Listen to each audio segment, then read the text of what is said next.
আসসালামু আলাইকুম।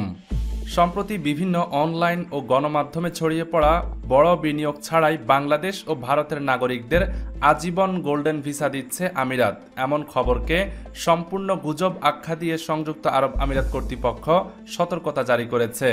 আমিরাতের রাষ্ট্রীয় বার্তা সংস্থা ওয়াম এ প্রকাশিত এক প্রতিবেদন অনুযায়ী কয়েকটি স্থানীয় ও আন্তর্জাতিক ওয়েবসাইট এবং পরামর্শক প্রতিষ্ঠান ভুয়া দাবি করেছে যে ভারতীয় ও বাংলাদেশি নাগরিকদের জন্য আজীবন গোল্ডেন ভিসা দেওয়া হচ্ছে। তবে আমিরাত কর্তৃপক্ষ স্পষ্টভাবে জানিয়েছে তারা এমন কোনো প্রকল্প চালু করেনি। আমিরাতের federal authority for identity and citizenship জানায়, গোল্ডেন ভিসার জন্য নির্ধারিত শ্রেণী, শর্ত ও নীতিমালা রয়েছে, যা দেশটির আইন ও মন্ত্রী পরিষদের সিদ্ধান্ত অনুযায়ী নির্ধারিত। এসব তথ্য কেবলমাত্র আইসিপির অফিসিয়াল ওয়েবসাইট ও স্মার্ট অ্যাপ্লিকেশনের মাধ্যমে পাওয়া যাবে। কোনো আন্তর্জাতিক বা স্থানীয় কনসালটেন্সি প্রতিষ্ঠানকে অনুমোদিত আবেদন প্রক্রিয়াকারী হিসাবে স্বীকৃতি দেওয়া হয়নি।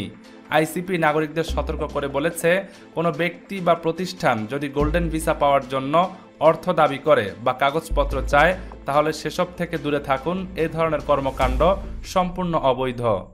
সংস্থাটি আরও জানায়, এই ধরনের গুজব ও প্রতারণামূলক তথ্য ছড়িয়ে সাধারণ মানুষকে বিভ্রান্ত করে অর্থ আদায়ের চেষ্টাকারীদের বিরুদ্ধে আইনানুগ ব্যবস্থা নেওয়া হচ্ছে।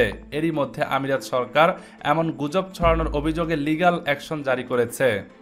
অপরদিকে আমিরাতে অবস্থান করা রায়াত গ্রুপের ব্যবস্থাপনা কর্তৃপক্ষ ক্ষমা চেয়েছে। ভুল মন্তব্য ছড়িয়ে পড়েছে বলে জানিয়েছে এই ভিসা এজেন্সির মালিক।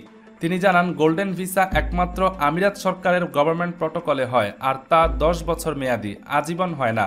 আমরা এই ভিসা প্রত্যাশীদের শুধুমাত্র পরামর্শই দেওয়ার সক্ষমতা রাখি। আবেদনকারীরা যেন শুধুমাত্র সরকারি ডিজিটাল প্ল্যাটফর্ম ও আইসিপি ওয়েবসাইট ব্যবহার করেন। কোনো তৃতীয় পক্ষকে অর্থ বা কাগজপত্র দেয়া থেকে বিরত থাকুন। বাংলাদেশের ভিসা প্রত্যাশীদের সতর্ক থাকা জরুরি, যেন কেউ প্রতারণার শিকার না হন।